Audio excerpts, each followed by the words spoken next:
नमस्कार.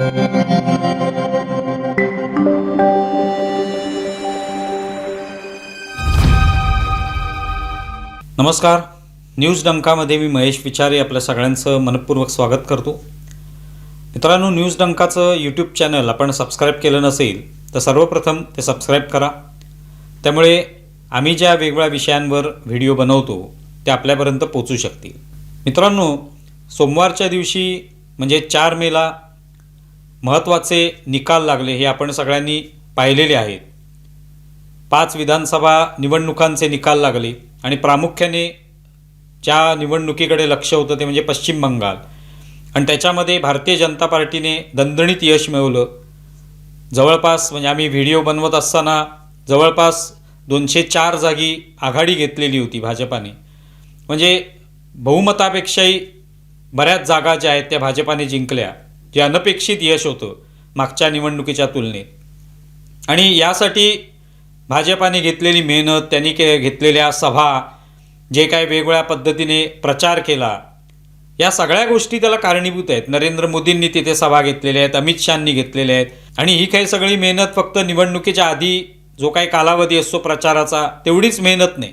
अनेक वर्षांपासून ही मेहनत घेतली जाते. अनेक वर्षांपासून या दृष्टीने नियोजन केलं जातं. वेगवेगळे मतदारसंघ, तिकडचे सगळ्या गोष्टी ज्या आहेत, आकडेवारी, स्टॅटिस्टिक्स, हे सगळं जे आहे ते तपासलं जातं. त्या माध्यमातून रणनीती आखली जाते, डावपेच आखले जातात. तेव्हा निवडणुका जिंकणे सोपं नसतं हे आपल्याला या सगळ्या निवडणुकीतून दिसून आलं. पश्चिम बंगालमध्ये ममता बॅनर्जी यांच्या तृणमूलला मागच्या निवडणुकीमध्ये 215 जागा होत्या, पण त्या आता 100पेक्षाही खाली आल्या. अशा पद्धतीने डावपेच रचले गेले. पण आजच्या या व्हिडिओमध्ये त्याची चर्चा करायची नाही आहे, कारण हे डावपेच जे आहेत याविषयी आपण अनेक वेळेला ऐकलेलं असेल. निवडणुकीमध्ये ज्या वेळेला आपण पाहतो की अँटी इन्कम्बन्सी असते, म्हणजे काय असतं तर अनेक वर्ष एखाद्या पक्षाचं सरकार असतं, त्यामुळे लोक कंटाळतात, नवीन काहीच होताना दिसत नाही आणि त्यातून ते सरकार बदलतं. ममता बॅनर्जींचं तसं नाही आहे. 15 वर्ष तर त्यांचं सरकार होतंच, पण त्या सरकारच्या काळामध्ये प्रचंड अन्याय लोकांवर झाल्याचं पाहायला मिळालं. विशेषतः हिंदू समाजावर मोठ्या प्रमाणावर अन्याय झाले. आम्ही एक व्हिडिओ या निमित्ताने बनवला होता की हिंदू द्वेष्ट्यांचा कडेलोट जो आहे तो या सगळ्या निवडणुकीतून झाल्याचं दिसून आलं. तर हिंदू समाजावर अन्याय होत असताना ममता बॅनर्जी यांचं सरकार हे कुठेतरी डोळेझाक करत होतं, दुर्लक्ष करत होतं, आणि त्यातून लोकांच्या मनामध्ये एक संताप तयार झाला. आता याच निवडणुकीमध्ये एक महिला उभ्या होत्या निवडणुकीला. त्यांचं नाव म्हणजे रत्ना देबनाथ. रत्ना देबनाथ या पाणीहट म्हणून एक ठिकाण आहे, त्या ठिकाणाहून त्या उभ्या आहेत तृणमूल काँग्रेसच्या उमेदवाराच्या विरुद्ध भाजपातर्फे. या रत्ना देबनाथ कोण आहेत तर त्या अशा दुर्दैवी मुलीच्या आई आहेत, ज्या मुलीचं निधन RG car medical college hospital यामध्ये जो एक बलात्कार झाला, त्या मुलीची हत्या झाली आणि त्या घटनेने संपूर्ण देश हादरला. पश्चिम बंगालमध्ये अनेक दिवस आंदोलनं सुरू होती. वैद्यकीय क्षेत्रामधल्या सगळ्या लोकांनी आंदोलनं केली आणि कुठेतरी सरकारला हलवलं, ममता बॅनर्जी सरकारला. आणि त्या मुलीची ज्या पद्धतीने हत्या झाली त्याच्यामध्ये कुठेतरी सरकारकडून दुर्लक्ष झालं, दिरंगाई झाली, निष्काळजीपणा दाखवला गेला. आणि तो राग कुठेतरी लोकांच्या मनात जसा होता तसा त्या दुर्दैवी मुलीच्या आईच्या मनात सुद्धा होता. त्याच या रत्ना देबनाथ त्या पाणीहटमधून उभ्या राहिल्यात. आता त्यांचा निकाल जो आहे तो अद्याप हाती आला नव्हता, पण त्या आघाडीवर होत्या. जवळपास 20,000 मतांनी आघाडीवर होत्या तृणमूलच्या उमेदवारापेक्षा. कदाचित त्या तिथे जिंकतील सुद्धा. तो तृणमूलचाच मतदारसंघ असून तिथे ते जिंकू शकतात, कारण त्यांच्यावर झालेला अन्याय, त्यांच्या मुलीवर झालेला अन्याय आणि ममता बॅनर्जी सरकारने केलेलं दुर्लक्ष, केलेली दिरंगाई हे कुठेतरी निश्चितपणे सर्वसामान्य लोकांच्या मनामध्ये सुद्धा असणार आहे. आणि त्या महिलेच्या डोळ्यात अश्रू दिसतात आपल्याला जेव्हा ती लोकांशी बोलते. ती एक सर्वसामान्य महिला आहे, ती काय राजकारणातली नाही आहे. पत्रकार तिला विचारतात तेव्हा ती सर्वसामान्य माणसाप्रमाणे उत्तर देते. ती काय राजकीय भूमिका मांडत नाही. पण त्यांनी एक महत्त्वाचं वाक्य त्याच्यामध्ये त्या बोलल्या पत्रकारांशी बोलताना, की जोपर्यंत ममता बॅनर्जींचं सरकार या पश्चिम बंगालमधून जाणार नाही तोपर्यंत मी केस विंचरणार नाही. तुम्ही पहा, त्या रत्ना देबनाथ यांचे फोटो पहा, त्यांचे व्हिडिओ पहा. केस विस्कटलेल्या अवस्थेत अत्यंत दुःखी अशा चेहऱ्याने त्या प्रचारामध्ये सुद्धा जातात. जिंकल्यामुळे कदाचित त्यांना यश मिळेल, थोडासा आनंद होईल, पण एक प्रकारे जिंकल्यानंतर ममता बॅनर्जींच्या सरकारवर सूड उगवल्याचा एक आनंद त्यांना मिळेल. अर्थात मुलगी जी आहे ती त्यांनी गमावलेलीच आहे, पण जो त्यांना सूड उगवायचा आहे तो त्याच्यातून दिसून येतो. कारण या सरकारने केलेलं दुर्लक्ष. अशाच पद्धतीचे आणखी एक तुम्हाला व्हिडिओ पाहायला मिळाला असेल, तो म्हणजे एक पत्रकार, ऑफ इंडिया म्हणून एक वेबसाईट आहे, त्याच्या पत्रकार नुपूर जे शर्मा यांच्यावर सुद्धा अशाच पद्धतीने तृणमूलच्या गुंडांकडून हल्ला करण्यात आला, त्यांना धमकावण्यात आलं, त्यांना भीती घालण्यात आली आणि त्यामुळे त्या पश्चिम बंगालमधलं घर सोडून निघून गेल्या संपूर्ण कुटुंबासह. कारण त्या ममता बॅनर्जीच्या सरकारच्या विरोधामध्ये बातम्या देत होत्या आणि त्यातून कुठेतरी तृणमूल सरकार जे आहे ते खवळलं होतं.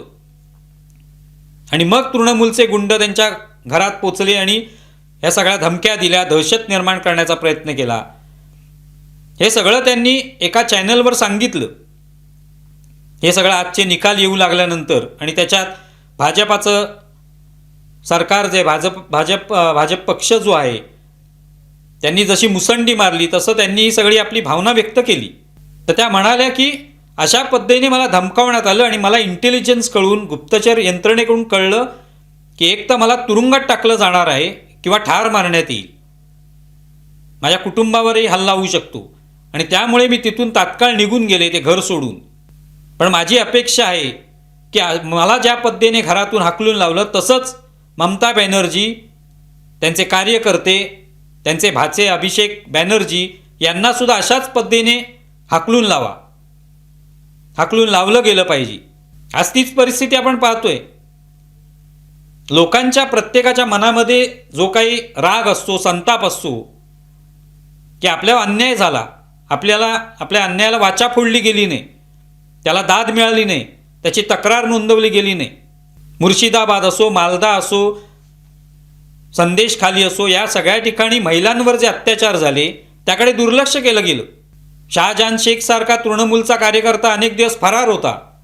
तर या सगळ्या महिलांवर झाले अन्याय, अत्याचार, त्यांचे खून, घरांची जाळपोळ, या सगळ्यातून लोकांच्या मनामध्ये जो संताप होता, दुःख होतं, डोळ्यात जे अश्रू होते, त्या अश्रूंनी ममता बॅनर्जींची खुर्ची जी आहे सत्तेची ही हलवून टाकली आणि ती वाहून गेलेली. आता हे जे शाप असतात, आपण म्हणतो हे सगळं आपण अनेक कथांमध्ये वाचतो की एखाद्याने कुठल्या राजाला शाप दिला आणि मग त्या राजाचं आयुष्य उद्ध्वस्त झालं. त्याने कुणाची तरी शिकार केली, त्या प्राण्याने शाप दिला, त्यातून राजाचं आयुष्य उद्ध्वस्त झालं. असे आपण अनेक कथा ऐकलेल्या आहेत, वाचलेल्या आहेत.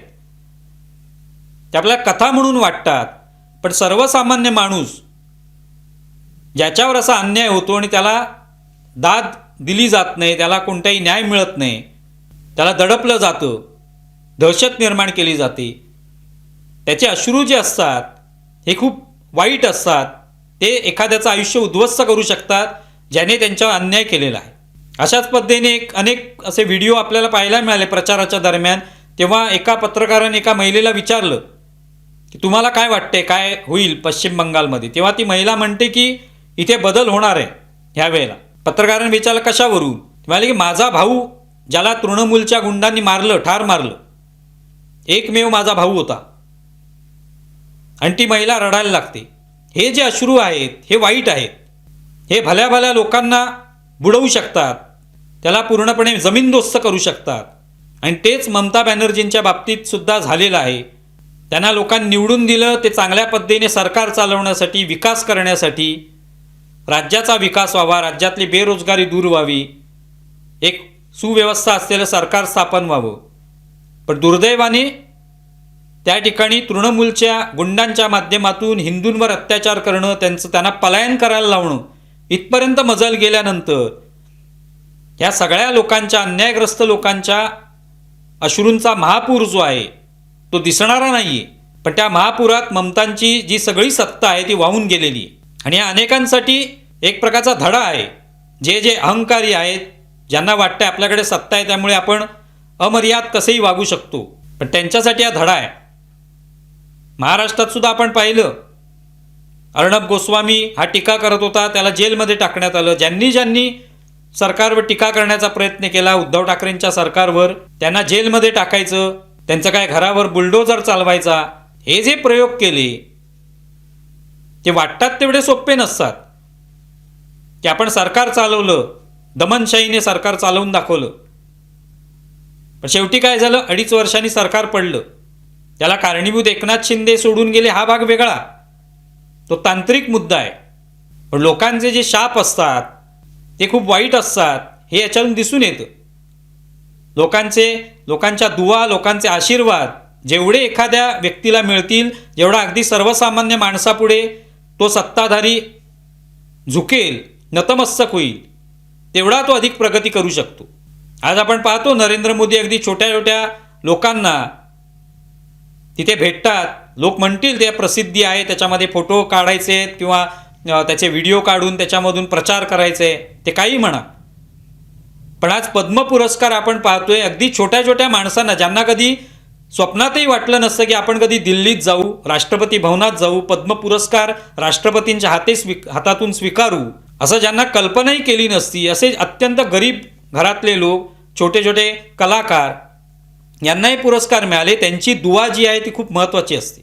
ती दुआ कोणालाही मिळो, ज्याने कोणी करायचे त्यांच्यासाठी केलं तर त्याला ती दुआ मिळेल. पण ते दुआ, ते आशीर्वाद हे खूप महत्त्वाचे असतात आणि ते तुम्हाला अनेक अशा संकटांमध्ये तारणारे ठरतात.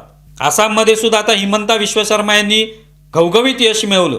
ते यश जे आहे त्यांच्या प्रचारामध्ये असेल, त्यांनी केलेल्या कामामध्ये असेलच, पण त्यांचे व्हिडिओ तुम्ही पाहिले असतील, सर्वसामान्य माणूस त्यांना हात लावतोय, त्यांचे गाल ओढतोय, त्यांचं चुंबन घेतोय, लहान मुलांशी ते संवाद साधतायत. कोणतरी अपंग माणूस रस्त्यावरनं थांबतोय आणि त्यांच्या गळ्यामध्ये उपरणं घालतोय. ह्या घटना ज्या आहेत त्या छोट्या छोट्या आहेत, पण त्याच्यातून मिळणारे आशीर्वाद जे असतात हे माणसाला कुठे घेऊन जाऊ शकतात. तुम्हाला व्हिडिओ कसा वाटला हे जरूर कळवा. आमचा व्हिडिओ जास्तीत जास्त लाईक करा, शेअर करा आणि आमचं यूट्यूब चॅनल सबस्क्राईब करा. धन्यवाद.